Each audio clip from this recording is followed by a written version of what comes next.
हरे कृष्णा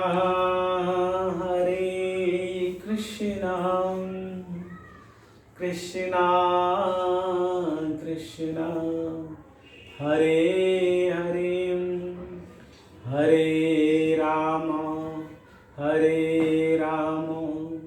राम राम हरे हरे हरे कृष्णा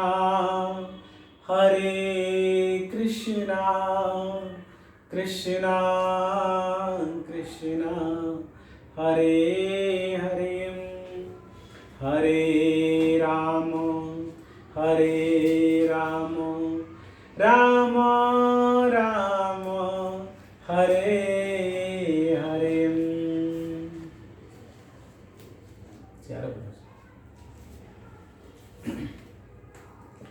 हरे कृष्णा। आज भगवान जगन्नाथ जी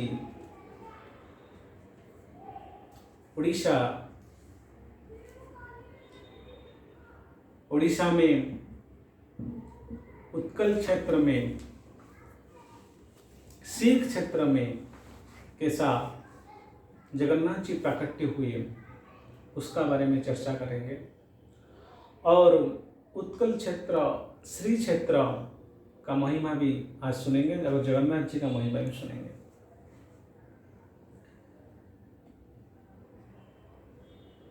गुरु महाराज परम पूज्य लोकनाथ स्वामी महाराज एक बार बोल रहे थे कि एक विदेशी व्यक्ति इंडिया में आए और उनको जिस स्थान पर जाना चाहिए था वो जाने के लिए एक नदी को पार करने का था। नदी में जा रहे थे, नौका में बैठ के जा रहे थे नदी को दूसरा पार को जाने के लिए। उसी समय उन्होंने वो जो व्यक्ति विदेशी व्यक्ति लैपटॉप ओपन किया और जो नौका चलाने वाले थे वो पूछे ये क्या है। विदेशी व्यक्ति बोले कि लैपटॉप है, ये आधुनिक युग में इसका उपयोग बहुत होता है। और विदेशी व्यक्ति जो नौका चलाने वाले को बोले कि आपको इसका बारे में ज्ञान है। उन्होंने बोला नहीं, मैं तो नौका चलाने वाले हूं, मैं तो पढ़ा लिखा नहीं हूं, मेरे को लैपटॉप का बारे में पता नहीं है। तुरंत उसी समय वो विदेशी व्यक्ति बोला कि अगर आधुनिक युग में आप लैपटॉप बारे में नहीं जानते हो, आपका जीवन 25% 25% वेस्ट हुआ है। 25% आपका जीवन व्यर्थ चला गया। और कुछ समय गया, कुछ समय जाने के बाद वो विदेशी व्यक्ति को फोन आया और फोन पे जब भी बात कर रहा था तब वो विदेशी व्यक्ति, वो फॉरेन व्यक्ति था, वो इंग्लिश में बात कर रहा था। तो वो नौका चलाने वाले पूछा कि आप जो इस लैंग्वेज में बात कर रहे थे फोन पे, वो कौन सा लैंग्वेज है। वो बोला इंग्लिश लैंग्वेज है, मैं इंग्लिश में बात कर रहा था। और विदेशी व्यक्ति बोला आपको इंग्लिश भी मालूम नहीं है। उन्होंने बोला कि नहीं, मेरे को मालूम नहीं है। वो विदेशी व्यक्ति नौका चलाने वालों को बोल रहा है कि आपको लैपटॉप के बारे में पता नहीं है, आपको अंग्रेजी मालूम नहीं है, आपका जीवन 50% बेकार हो गया। और कुछ समय गया और विदेशी व्यक्ति एक जेब से सुंदर पेन निकाला, पार्कर पेन निकाला और पार्कर पेन निकाल के कुछ लिखने लगा। बहुत महंगा पेन था। और वो नौका चलाने वाले पूछा कि ये कौन सा पेन है, इसका इसका यूज कैसा होता है? तो उन्होंने बोला कि ये पार्कर पेन है, बहुत महंगा पेन है, इसका बारे में भी आपको मालूम नहीं होगा। बोला नहीं है, मेरे को इसका बारे में मालूम नहीं है। और विदेशी व्यक्ति बोला आपका जीवन 75% व्यर्थ गया। और जब ये वार्तालाप हो रहा था उसी समय नौका नदी का बीचों बीच था, और बीचों बीच होने जब हुआ तब उसी समय आंधी तूफान आया, बारिश बहुत जोर से आया, और नौका चलाने वाले विदेशी व्यक्ति को बोला कि आपको तैरने के लिए आता है, स्विमिंग आपको आता है? तो विदेशी व्यक्ति बोला कि मेरे को स्विमिंग नहीं आता है, तैरने के लिए नहीं आता है।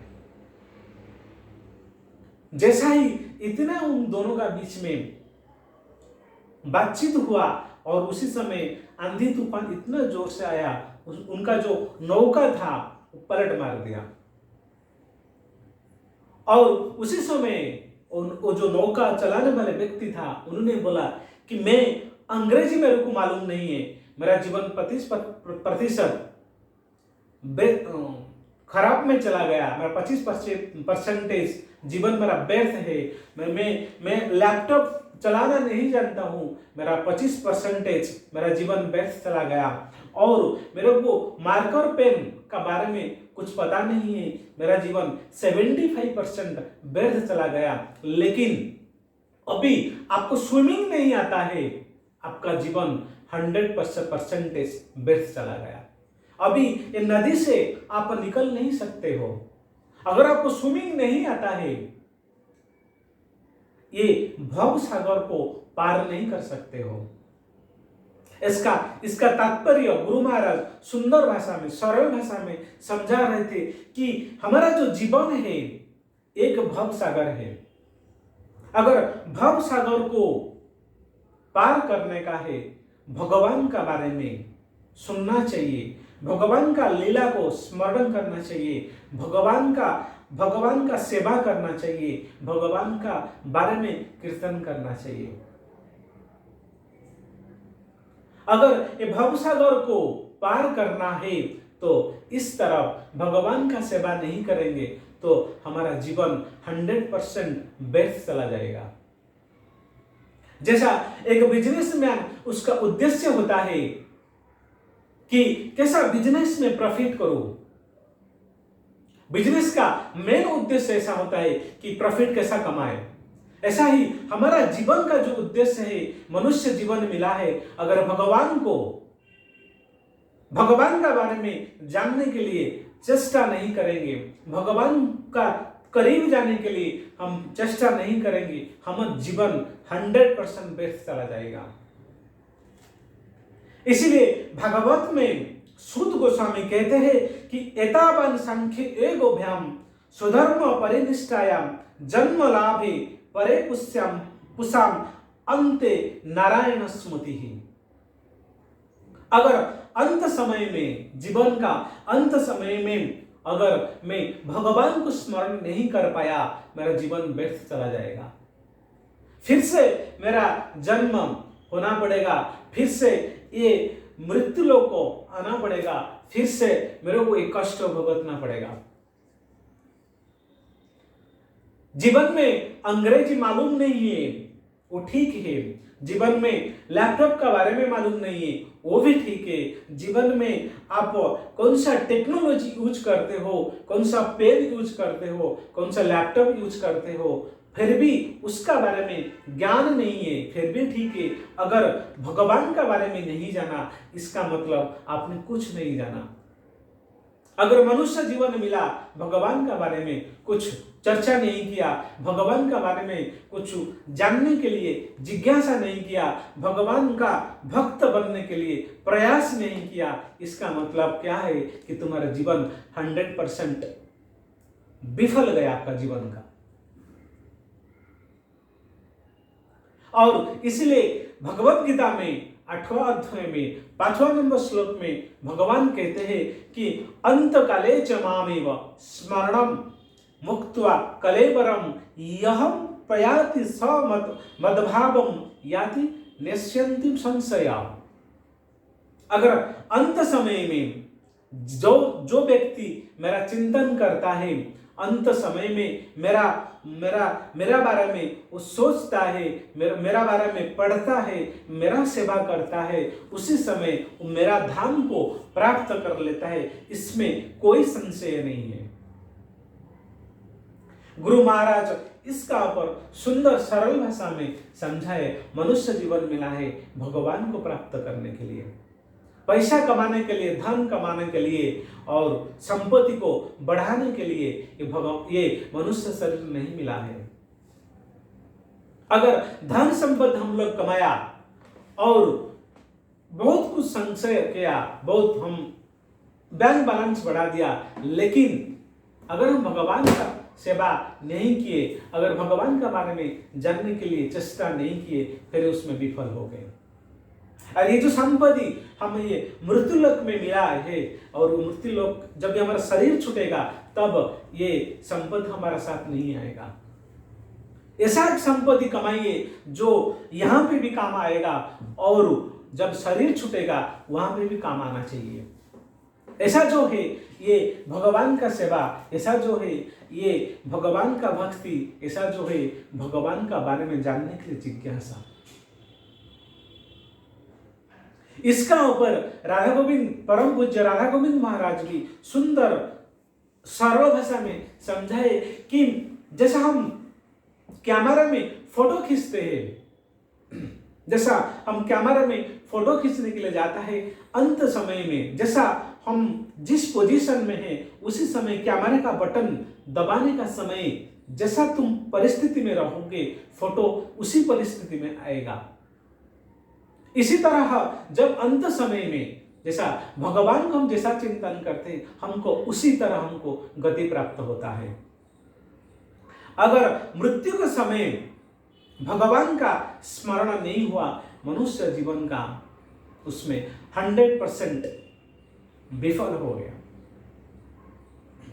और ये भगवान को अंत समय में कैसा याद रखना चाहिए, अंतिम समय में कैसा स्मरण आएगा, इसका सबसे इजी जो फॉर्मूला है भगवान का नाम जप करना और भगवान का नाम में कीर्तन करना, भगवान का बारे में सुनना और भगवान का बारे में पढ़ना।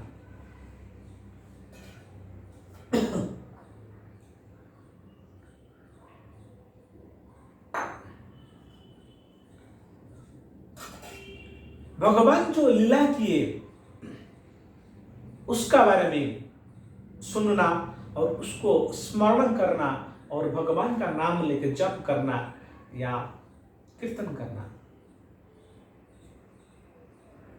जैसा अभी हम भगवत कथा सुन रहे, जगन्नाथ जी का बारे में सुन रहे, इसमें अभी 3 कार्य हो रहा है। जो व्यक्ति बोल रहा है, जैसा कि मैं अभी बोल रहा हूं, भगवान के बारे में चर्चा कर रहा हूं, अभी मेरे लिए कीर्तन हो रहा है। और जो व्यक्ति प्रथम बार जगन्नाथ जी के बारे में सुन रहा है, उसके लिए कीर्तन हो रहा है, उसके लिए श्रवण हो रहा है। और जो व्यक्ति प्रथम बार सुन चुका है कथा को और दूसरा बार सुन रहा है या तीसरा बार सुन रहा है ये कथा को, उसके लिए ये कथा जो हो रहा है वो स्मरण हो रहा है। एक कार्य और उसका रिजल्ट आता है 3। जैसा हमको भूख लगता है, भूख लगने के बाद जब हम भोजन को ग्रहण करते हैं तब शरीर को पुष्टि मिलता है, मन को संतुष्टि मिलता है और हमारा जो भूख जो होता है वो भूख बंद हो जाता है। जैसे एक काम में 3 रिजल्ट आता है, इसी तरह जब हम भगवान का कथा जो बोल रहा है वो व्यक्ति के लिए कीर्तन हो रहा है, जो सुन रहा है प्रथम बार उसके लिए श्रवण हो रहा है, और जो व्यक्ति प्रथम बार एक कथा को सुन चुका है दोबारा तीसरा बार 3rd टाइम कथा सुन रहा है, उसके लिए ये स्मरण हो रहा है। और कथा में भागवत में ऐसा वर्णित है, जो स्मरण भक्ति है, हमारा जो साधन का सिद्धि करने के लिए साधन को सबसे हायर लेवल है साधन स्मरण भक्ति। क्योंकि अंत समय में हो सकता है हमारा शरीर हमारा साथ ना दे, हो सकता है अंत समय में भगवान का कथा पढ़ नहीं सकते, बैठ नहीं सकते हैं, हो सकता है हमारा जो शरीर है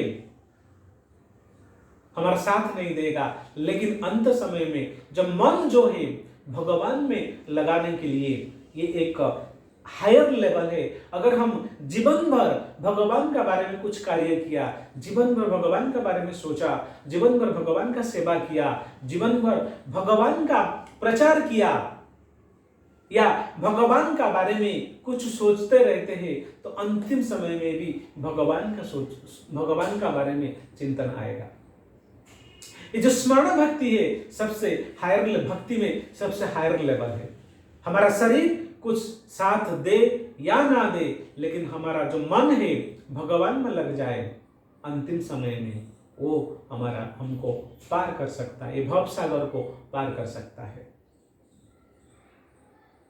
और अगर अभी हम भगवान का बारे में स्मरण करते हैं, अभी हमारा जो दुख है वो नष्ट हो जाता है, और हम अंतिम समय में अगर भगवान को स्मरण करता है, हमारा जो जन्म मृत्यु जो साइकिल है उधर स्टॉप हो जाता है। हम परमानेंटली भगवान का धाम को प्राप्त कर लेते हैं, उसमें कोई संशय नहीं। जैसे कि भगवत गीता में 5वां अध्याय में भगवान ने बताया है, अंत काले मामे अगर अंत समय में मेरा कोई चिंतन करता है, मेरा धाम को प्राप्त करता है, उसमें कोई संदेह नहीं है। अभी आगे बढ़ते हैं कि जगन्नाथ जी का जो ग्लोरिफिकेशन पहले करते हैं, बाद में जगन्नाथ जी कैसा प्राकट्य हुआ उसका बारे में भी चर्चा करेंगे। हमारा देश भारत में 4 कोण हैं, उत्तर दिशा, दक्षिण दिशा, पश्चिम दिशा, पूर्व दिशा।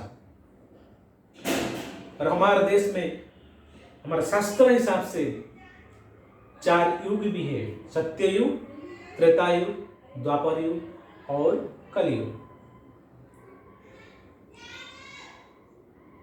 सत्ययुग का जो भगवान है बद्रीनाथ, वो उत्तर दिशा में बैठे हैं कि हमारा तपस्या को स्वीकार करते हैं। आज का समय में अगर 4 युग का विचार करें, सत्ययुग का भगवान उत्तर दिशा में बैठे हैं बद्रीनाथ रूप में, जो हमारा तपस्या को स्वीकार करते हैं।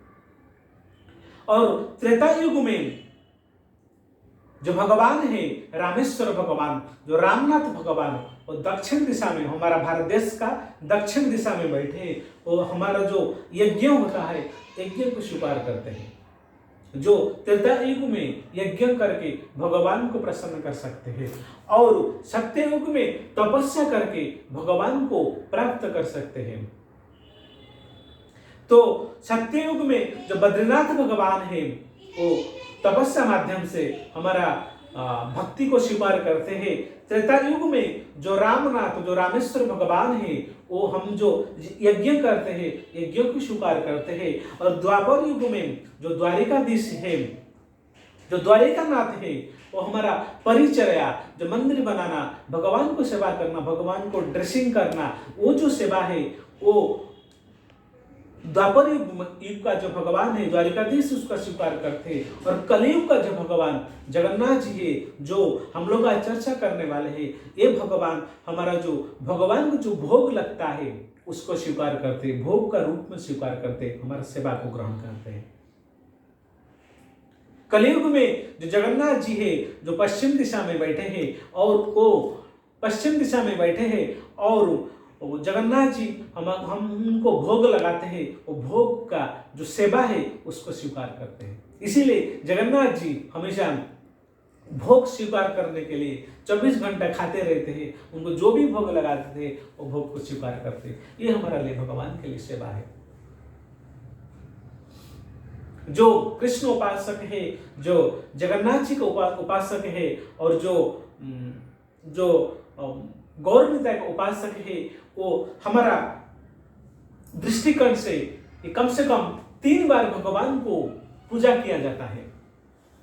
अगर जगन्नाथ जी को पूजा हम करते हैं, अगर जगन्नाथ जी को पूजा करते हैं, जब सुबह का समय जो पूजा होता है, भगवान कृष्ण को चिंतन करके, भगवान कृष्ण का जो बाल स्वरूप है उसी का चिंतन करके जगन्नाथ जी का सेवा करेंगे तो जगन्नाथ जी उसको स्वीकार करते हैं। सुबह का समय जो भगवान का सेवा होता है, वो कृष्ण का बाल स्वरूप को चिंतन करके वो जगन्नाथ जी को पूजा करना चाहिए। और मध्याह्न समय में भगवान कृष्ण जगन्नाथ जी को पूजा करते हैं, और इनका जो किशोर रूप है, जो राजा के रूप है, जो द्वारिका देश का जो भाव है, वो भाव को मन में चिंतन करके जगन्नाथ जी को पूजा करना चाहिए। भगवान जगन्नाथ जी उसको स्वीकार करते हैं। और संध्या समय में जब हम जगन्नाथ जी का पूजा करते हैं और भगवान कृष्ण का यमुना तट पर गोपिका साथ में जब हम तट करते हैं यमुना तट पर, तब गोपीनाथ भगवान को मन में रख के जगन्नाथ जी का सेवा करना चाहिए। जैसे कि 3 समय में 3 बार जगन्नाथ जी का सेवा करते हैं, तो सुबह का समय भगवान कृष्ण का बाल स्वरूप को चिंतन करके सेवा करना चाहिए। दोबारा मध्याह्न समय में भगवान किशोर रूप का द्वारिकाधीश का चिंतन करके जगन्नाथ जी का सेवा करना चाहिए। और संध्या समय में जब जगन्नाथ जी का सेवा करते हैं, यमुना तट पर जब गोपिका साथ मिलन होता है, तब वो गोपीनाथ भगवान का चिंतन करके जगन्नाथ जी का सेवा करना चाहिए। और ये जगन्नाथ जी हुए जहां पे उत्कल क्षेत्र में है, उड़ीसा में है, पुरी में है, जगन्नाथपुरी में है, वहां पे जगन्नाथ जी का प्रसाद जाति प्रथा को जलाकर राख कर दिया। जहां पे एक स्थान पर चंडाल भी बैठता है, एक स्थान पर ब्राह्मण भी बैठता है, एक स्थान पर क्षत्रिय बैठते हैं, वहां पे सब लोग मिलकर प्रसाद लेते हैं। और वहां पे कोई भेदभाव नहीं है कि ये ब्राह्मण है, ये क्षत्रिय है, ये शूद्र है। और आज भी जगन्नाथ जी कोई जाति का भेदभाव नहीं करते, इसीलिए ब्राह्मण भी जगन्नाथ जी का सेवा करते हैं। और जो जन्म से शूद्र है, जो सवर कुल में जन्म हुए हैं, वो भी जगन्नाथ जी का सेवा करते हैं। जगन्नाथ जी का क्षेत्र में कोई ब्राह्मण, कोई शूद्र, ऐसा उनका भेदभाव नहीं उनका स्थान पर। ऐसा वर्णित है कि स्कंद पुराण में अगर कुत्ता रोटी लेकर जाता है, कुत्ता का मुख से रोटी छीनकर कोई खाता है, वो भी उसको पवित्र धाम को प्राप्त होता है, वो भी धाम को प्राप्त कर लेता है, वो खुद पवित्र हो जाता है।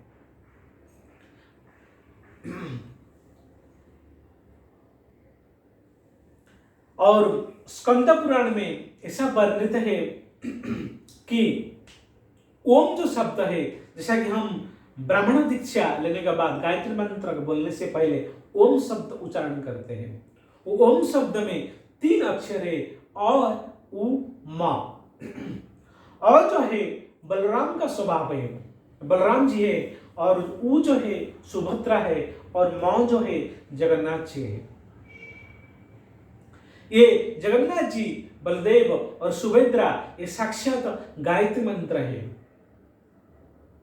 अगर ये ओम शब्द बोलते हैं, ये बलराम जी, सुभद्रा जी और जगन्नाथ जी प्रसन्न हो जाते हैं। या जगन्नाथ जी, बलदेव और सुभद्रा माया को अगर हम सेवा करते हैं तो इसमें गायत्री मंत्र भी आ जाता है। और हमारा जो 4 वेद है, ऋग्वेद, सामवेद, अथर्ववेद, यजुर्वेद, ये 4 वेद जो है, ये जगन्नाथ जी, बलदेव जी, सुभद्रा माया और सुदर्शन चक्र, ये चारों वेद का साक्षात 4 वेद का है। जो 4 वेद है, ये 4 वेद जो है वो 4 भगवान है, जगन्नाथ जी, बलदेव जी, सुभद्रा माया और सुदर्शन चक्र।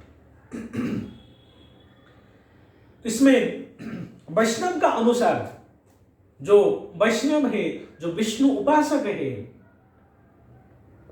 ये बलराम जी को रुद्र जी, शिव जी जैसा उनका स्वभाव है और वे प्रलय करते, शिव जी का संहार करने का कार्य है संसार में, तो वो बलराम जी ये काम कार्य करते हैं, तो रुद्र शिव जी का रूप में है। और सुभद्रा जो है ये ब्रह्मा जी का रूप में है। ये सृष्टि का जो प्रतीक है, सृष्टि करने में ये सुभद्रा जी का कार्य है। और जगन्नाथ जी का जो है विष्णु का स्वभाव है, ये सृष्टि में जो जीव है उनको पालन करना, पोषण करने के लिए जगन्नाथ जी विष्णु का रूप में है। और कृष्ण उपासक जो है ये ऐसा मानते हैं कि बलराम जी जो है कृष्ण का भाई है, सुभद्रा जो है कृष्ण का बहन है, और जगन्नाथ जो है साक्षात कृष्ण है। और धामवासी ऐसा मानते हैं कि बलराम जो है संकर्षण का प्रतीक है, और प्रद्युम्न जो है सुभद्रा का प्रतीक है, जो वासुदेव जो है और जगन्नाथ जी है, और अनिरुद्ध जो है ये सुदर्शन का प्रतीक है। और ऐसा माना गया, जो गुण हिसाब से हम चर्चा करेंगे, जो तमोगुण जो है ये बलराम जी का स्वभाव है, और जो रजोगुण है सुभद्रा का स्वभाव है, और जो सत्वगुण है वो जगन्नाथ जी का स्वभाव है। इसमें सभी प्रकार का कंक्लूजन आता है कि जगन्नाथ जी का सेवा करते समय, जगन्नाथ जी का सेवा करने के लिए कोई भी व्यक्ति इच्छा करते हैं वो जगन्नाथ जी का सेवा कर सकते हैं। कोई उसमें संशय नहीं है कि ब्राह्मण व्यक्ति जगन्नाथ जी का सेवा करेंगे और शूद्र जो चतुर्थ वर्ण है वो जगन्नाथ जी का सेवा नहीं कर पाएंगे। लेकिन यहाँ पे जगन्नाथ जी सबका सेवा को स्वीकार करने के लिए कलयुग में प्रकट हुए। और ब्रह्मगौड़ीय संप्रदाय में जैसा कि 4 संप्रदाय है, 4 संप्रदाय में एक जो संप्रदाय ब्रह्मगौड़ीय संप्रदाय, जो हम लोग इस संप्रदाय में है, जिस संप्रदाय में चैतन्य महाप्रभु इस संप्रदाय में आए, और उसी संप्रदाय में हम लोग है ब्रह्मगौड़ीय संप्रदाय। और ये जो संप्रदाय है गोपी प्रेम रस को आस्वादन करते हैं भगवान को प्राप्त करने के लिए। भगवान को प्राप्त करने के लिए गोपी प्रेम जो रस है उसका आस्वादन करते हैं।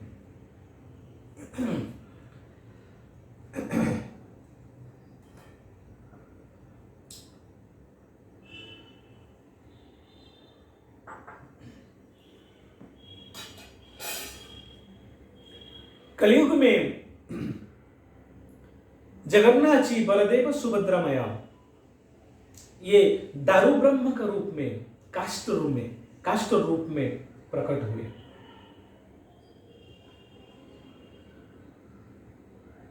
जैसा एक वटवृक्ष और कोई भी वृक्ष उसका नीचे कोई विश्राम करता है, वटवृक्ष भी उसको छाव देते हैं, वटवृक्ष उसको फल देता है, वटवृक्ष उसको फूल भी देता है, और उसमें अंतर पंतर नहीं रहता है। उसमें ऐसा वटवृक्ष नहीं सोचता है कि ब्राह्मण है मैं उसको छाव दूंगा, और ये शूद्र है, ये छोटा जाति है, उसको छाव प्रदान नहीं करूंगा, ऐसा कभी नहीं सोचता है। इसी तरह जगन्नाथ जी दारू ब्रह्म का रूप में, लकड़े का रूप में प्रकट हुए, ऐसा उनका मन में ऐसा कभी नहीं सोचते कि ब्राह्मण है उसको मैं सेवा दूंगा, वो क्षत्रिय है उसको मैं सेवा दूंगा, और ये शूद्र है, ये वैश्य है, मैं उसको सेवा नहीं दूंगा। जैसा एक गच्छ, एक पेड़ सबको छाव देता है, सबको फूल देता है, सबको फल देता है, ऐसा ही भगवान का मन में भी ऐसा ही है, सबको सेवा देने के लिए तत्पर होते हैं। जगन्नाथ जी का जो प्राकट्य हुआ वो उत्कल क्षेत्र में हुआ। उसको शंख क्षेत्र भी बोलते हैं, श्री क्षेत्र भी बोलते हैं, और पुरी भी बोलते हैं, और कोई कोई जगन्नाथपुरी भी बोलते हैं। और इसका जो चर्चा वो रामायण में हुआ है, महाभारत में भी हुआ है, और चैतन्य चरितमृत में भी चैतन्य महाप्रभु वर्णन करते हैं इसका बारे में। जैसा कि रामायण में जब रावण ऋषि मुनि को बहुत परेशान करता था और जो अधर्मी थे उनको बहुत मदद करता था, ऋषि मुनियों को इतना परेशान करता था, ऐसा सोचता था कि ऋषि मुनियों का तपस्या बंद करो, गाय को काटो, नदी का पानी को लाल करो, और जो अधर्म करता था, जो गलत कार्य में लिप्त था, उनको वो साहाय्य करता था। और ऋषि मुनियों से टैक्स रूप में उनका खून लेता था। एक बार ऋषि मुनि इसका रावण का व्यवहार से बहुत क्रोध करके उन्होंने श्राप दे दिया कि जिस खून हम हमारे से लेके जाता है, इस खून एक दिन तेरा मृत्यु का कारण बनेगा। रावण ब्राह्मण था, उसको मालूम था कि ऋषि मुनियों का जो श्राप है कभी फल नहीं जाएगा। इसीलिए वो खून को लेकर उत्कल क्षेत्र में लेके गया और वहां पे जमीन को खोदकर वो खून को अंदर डाल दिया। जब जनक महाराज उस सोने का हल लेकर गए खेती करने के लिए, तब जब हल में खेती करने के लिए गए, खोदना पड़ता है जमीन को, धरती माता को खोदना पड़ता है। जब खेदने के लिए खोदे तो उस समय जो रावण ने ऋषि मुनि का खून वहां पे रखा था, तो उसी समय खून निकला और वहां से सीता मां का प्रकट हुआ, और इसीलिए सीता मां का प्रकट हुआ और उनका विवाह भगवान राम जी का साथ हुआ। भगवान राम ने फिर रावण को मारा। जो ऋषि मुनि ने जो श्राप दिए थे वो रिजल्ट आया। इसमें उत्कल क्षेत्र में जहां पे ऋषि मुनियों का जो खून अंदर गाढ़ा था वो उधर से निकला और उनका मृत्यु का कारण बना। महाभारत में ऐसा वर्णित है कि मार्कंडेय ऋषि भगवान का भक्ति किए और भगवान बहुत प्रसन्न हुए, और प्रसन्न होने के बाद भगवान वहां पे मार्कंडेय ऋषि का सामने प्रकट हो गए और उनको इच्छा कि आपका इच्छा क्या है बताइए, आपका इच्छा को हम पूर्ण करते हैं। मार्कंडेय ऋषि बोले मेरे को प्रलय देखने के लिए मन होता है। प्रलय, बारिश, तूफान और बाढ़ ऐसा देखने के लिए मन करता है। भगवान तथास्तु किए। उस समय आंधी तूफान आया, बारिश हुआ, बाढ़ आया, सब कुछ हुआ, और उसी में मार्कंडेय ऋषि डुबकी मार रहे थे, पानी भी पी रहे थे बीच बीच में।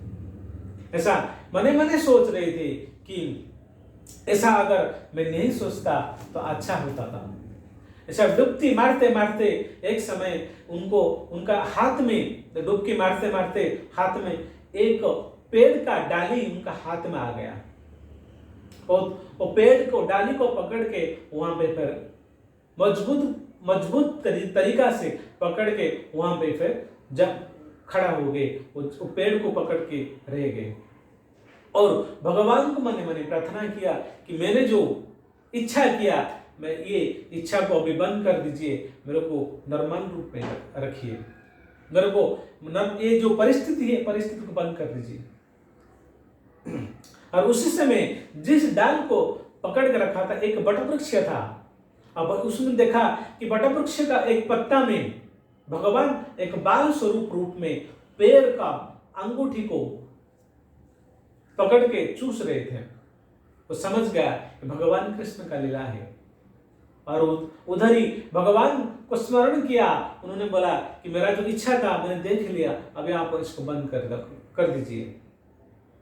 भगवान ये बंद कर दिए, जो आंधी तूफान था उसको बंद कर दिए, और उन्होंने मार्कंडेय ऋषि भगवान को पूछा, एक प्रश्न किया कि ये जो प्रलय में सब कुछ नष्ट हो गया, विनष्ट हो गया, कुछ बचा ही नहीं। लेकिन अभी भी ये जो वृक्ष है अभी भी खड़ा है। क्यों ऐसा? भगवान कृष्ण बोलते हैं कि ये जो वृक्ष है, बटा वृक्ष है, यहाँ पे जगन्नाथ जी प्रकट होने वाले हैं। इस धाम, ये धाम का स्थान है, ये धाम का महिमा है। ये जो बटा वृक्ष है ये बहुत सालों तक रहेगा। अभी भी बटा वृक्ष जगन्नाथ जी का धाम में, पूरे क्षेत्र में अभी भी है। और बटा वृक्ष का नीचे बैठकर जो मनन करते, जो चिंतन करते, जिसको प्राप्त करने के लिए उनका मनस्कामना पूर्ण भी होता है। और चैतन्य महाप्रभु यहां पर जगन्नाथ जी पुरी में आके भी भगवान का साथ लीला किए कि वो चैतन्य महाप्रभु जो है वो राधा रानी का भाव लेकर आए थे। चैतन्य महाप्रभु जो है साक्षात राधा रानी है। और भगवान कृष्ण जगन्नाथ जी जो है ये कृष्ण का रूप है। और चैतन्य महाप्रभु यहां पे बोलते हैं कि नीलाचल होइले जन श्री वृंदावन। ये जो नीलाचल धाम, ये जो पूरी जगन्नाथ धाम है, ये साक्षात वृंदावन ही है। इसीलिए चैतन्य महाप्रभु रूप गोस्वामी को, सनातन गोस्वामी को, रघुनाथ गोस्वामी को, रघुनाथ भट्ट गोस्वामी को वृंदावन भेजा प्रचार करने के लिए। लेकिन चैतन्य महाप्रभु वहां पे जगन्नाथपुरी में उनका जीवन भर तक रहे, वृंदावन एक बार भी नहीं आए, क्योंकि उनको स्मरण भक्ति का आस्वादन करना चाहिए था। उनका मन में स्मरण भक्ति का आस्वादन करने के लिए इच्छा था, इसलिए वृंदावन नहीं आए। वृंदावन बारे में सोचे, लेकिन जगन्नाथपुरी में रहकर, जगन्नाथपुरी में रहकर खुद रहे रूप गोस्वामी, सनातन गोस्वामी को और रघुनाथ भट्ट गोस्वामी, रघुनाथ गोस्वामी को वृंदावन भेजे, लेकिन खुद जगन्नाथ जी का साथ पुरी में रहे, लेकिन कभी भी वृंदावन नहीं आए। वो क्योंकि स्मरण भक्ति जो है, हम अभी चर्चा किए, स्मरण भक्ति जो है अंतिम समय भी काम आता है, तो सबसे हायर लेवल का भक्ति होता है। स्मरण भक्ति चैतन्य महाप्रभु का आस्वादन करने का था। इसलिए ये उड़ीसापुरी में, उत्कल क्षेत्र में, ये शंख क्षेत्र में जगन्नाथ जी के साथ रहे, लेकिन वृंदावन नहीं आए। अभी ये उड़ीसा, ये पूरी क्षेत्र, उत्कल क्षेत्र बारे में श्रवण किए और